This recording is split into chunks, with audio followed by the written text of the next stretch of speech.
Wow, it was a difficult time, of course.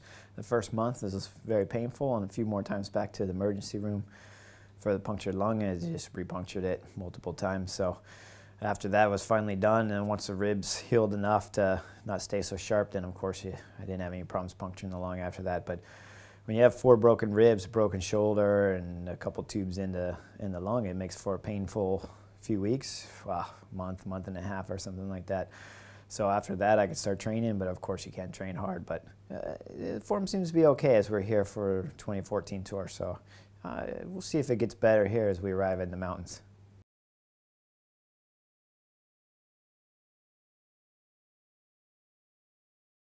No, I'm sure it hurts everybody. I mean, of course you have the option of always just retiring or something, but I'm also smart enough to know that this is not so far away from retiring anyway, so definitely it's not more fun on the other side or anything once you get the 9-to-5 job or whatever. Clearly I don't need to work right away, but sooner or later I'm going to need to find a job, so why not continue cycling for as long as you can? It's a great sport. I have a good time doing it. The results are still there. I'm still riding at the top, well, at least at the moment anyways. And we'll see how it goes here when we get into the mountains here at the tour, but and how I recovered from the crash in the tunnel. But I think everything feels normal.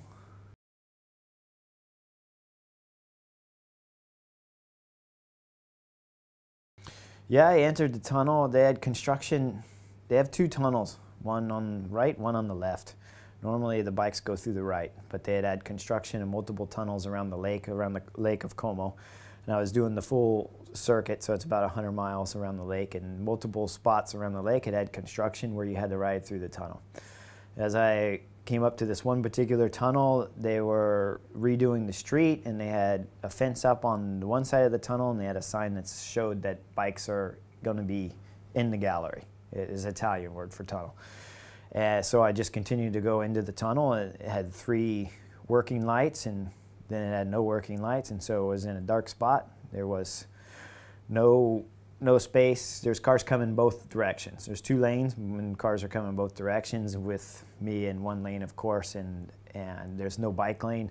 There's a small gutter, so you can't actually move over into the gutter. So you have the white line and then a gutter that drops a few inches, and it's a few inches wide, and then you have a sidewalk that's a foot and a half. So there's no option of actually moving over further. There's no option of actually getting off your bike and getting onto the sidewalk. And of course, at those speeds, I'm probably entering the tunnel at 40 an hour anyways. The driver that came behind me was an older gentleman. It was already difficult for a guy at my age to go into the tunnel from the bright sun into the dark tunnel and have your eyes adjust correctly. And so it's difficult for me, so I can imagine it was more difficult for him. He didn't see me. He caught me with his mirror. He's driving a big car. He had a Range Rover, and he caught me with the mirror. It went up the side and broke the ribs, and also, I don't mean fractured the ribs, he broke the ribs completely, 4 of them. But the ribs fractured in pieces when they broke, so you had sharp bone fragments all over the place, and those are what punctured the lung. And then I broke the shoulder in the back. And so as I got up from the street, immediately the cars are coming at me from both directions, and so at that moment, I don't know if the legs are broken, if the arms are broken. There's blood everywhere, right? I mean, blood coming out of me like you can't imagine. The shirt's covered in blood, shorts, shoes down to my feet, arms, hands, everywhere. And so immediately I know I got to get up off the floor regardless of whatever condition you're in, because I know what's coming at me. And so mentally I say it's time to get up off the road and do it no matter how much pain you're in, you got to get up off the road. So also, as I'm down there, even in that split second too, you're thinking, oh, that's the end of the career too. Clearly at my age, if you had a compound fracture and your bone sticking out your leg one direction or something, that's going to be the end of your career. So that's what I thought originally when I was laying there on the ground trying to get up, and then as I stand, I realized that, well, both legs are in pieces, and not in pieces, are intact and not in pieces, and both arms are good. So I knew I had the broken ribs, and I knew there was something wrong with the breathing, but directly I got to the sidewalk. But when you're sitting on the sidewalk, your legs are still in the street. The sidewalk is so small that your legs are actually still in the street. And you have to remember, I'm in a dark tunnel. It's not completely black, but it's very difficult to see. Luckily, I had my phone with me. At the time, I'm bleeding all over, and I'm trying to send a text to my wife, who had just left from Como, Italy the day before to fly to San Diego and then fly to Bend, Oregon, spend a month there, and then I was going to see her again later. But as I'm trying to send her a text, of course, mentally, I'm having a big problem trying to figure out how the phone works. 2 reasons. 1, I just got hit.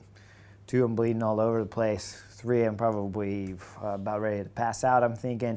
And 4, my wife had just happened to switch my phone over to the new format just before she left. So I wasn't even familiar with the format under good conditions. And so I tried to send her a text, but of course I'm in the tunnel, so the phone doesn't work. 3 people in 3 different cars had stopped, 2 men, 1 lady, to control the traffic. So they stopped the traffic so it was at least passing by safely, but both the guys had left the tunnel to make the telephone call to the ambulance shortly after. They forgot to tell the Italian lady that they were going to call the ambulance, and the Italian lady came over to me and said, I have to leave the tunnel to call the ambulance, but she was the only one there controlling the traffic. And so she immediately jumped in her car and took off before I could even tell her she can't leave. She's my only protection. As she left, the traffic continued to flow again. So now you got traffic doing 50, 80 an hour through a black tunnel, and I'm got my legs in the street. And of course, you also have to remember that that time of the year, the tunnel's freezing. And so I've been in the tunnel sitting now for maybe 20 minutes, covered in blood, under the impression that sooner or later I'm going to pass out if I keep bleeding. Also, it's so cold that I'm starting to go into shock, and so I know at that point in time that I'm going to have to ride my bike out of the tunnel. And so I get up, I find my bike, grab my bike, climb on my bike, but the chain's off. Climb back off my bike, and I'm climbing on and off my bike with a broken shoulder, 4 broken ribs, and punctured lung. Then I get on the bike, and I'm starting to ride out of the bike as I'm bleeding all over the place on my bike and stuff. But I'm only doing 5, 8K an hour, and I already got hit doing 40K an hour. So you can imagine how scared I was at that particular moment as I'm riding out of the black tunnel, wondering if I'm going to get hit a second time. And of course, I'm going so slow that multiple cars are passing me as I'm riding out. Finally, play on words, the light at the end of the tunnel arrived. So I get to the outside of the tunnel, I finally get back into the sun, and I stop directly, sit on the curb, and within moments after that, multiple police, ambulance, everybody arrived, stopped the traffic, got me into the ambulance and onto the emergency room.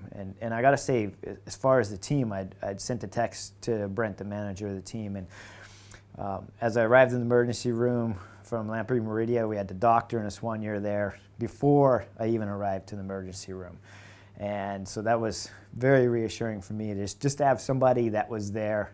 My wife had already left. I don't have friends in Como, Italy that I'm familiar with. I don't speak the language fluently. And I have the team doctor there, though, that's telling me what the doctors in the emergency room are doing, because they're slicing open the side of my chest here and pushing in a tube that's about that big. And so it gets to be a little scary at that particular point in time. And of course, then they're stitching up my head and stopping the bleeding and doing x-rays and figuring out everything that's wrong with me. So, but the Italian hospital did an amazing job looking after me. Became quite funny being there, outside of the pain, of course, but I was speaking Italian with one nurse, French with another, Spanish with another, and English with the doctor. So it was pretty entertaining, that part. And they gave me a private room. They really looked after me nice, so I can't complain.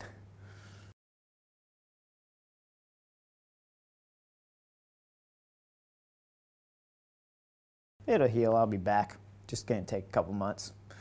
I knew when I exited the tunnel and I'm sitting in the sun again that of course I rode my bike out. Everything else is gonna heal if you can ride your bike out of the tunnel. Granted, not in any kind of great condition riding my bike out of the tunnel, but at that point in time I knew, of course, there was no big broken bones that were going to require years worth of recovery or 6 months or 8 months. I mean, really at my age, if you had a broken bone that needed 8 months to recover or something, that'd be the end of my career, I would imagine.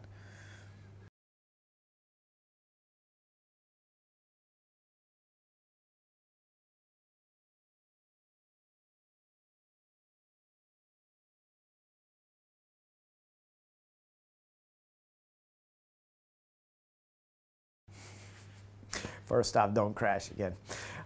Second, I just can't wait for the mountains to start and stuff, and then hopefully okay, it wasn't. I would have preferred another 2 or 3 weeks to get ready for a race like the Tour de France. It would have been a little bit nicer to have a little bit more time for training and to really have the kind of fitness that I can bring, I'm sure. But I think it's pretty good. So, you know, really what was passing through my mind is enjoy the moment. Clearly at my age, and I've known this for 5 years now. It didn't just happen because of the accident in the tunnel, but for the last 5 years, I've known that if you have a major accident, it will be the end of your career for sure. So I didn't need the crash in the tunnel to bring that to light. I've had many crashes, but clearly once you get over 35, you have a major accident. There's not going to be teams lining up to sign you afterwards. So for that, it didn't take this particular accident to remind me to enjoy the moment. I always enjoy the moment when I'm at the big races, and that's why I like to do the big races. I'm not interested in doing the smaller ones. All I want to do is the big ones. At my age, I don't see any reason to waste any more time or energy on the small races. I just want to do the biggest, most beautiful races in the world.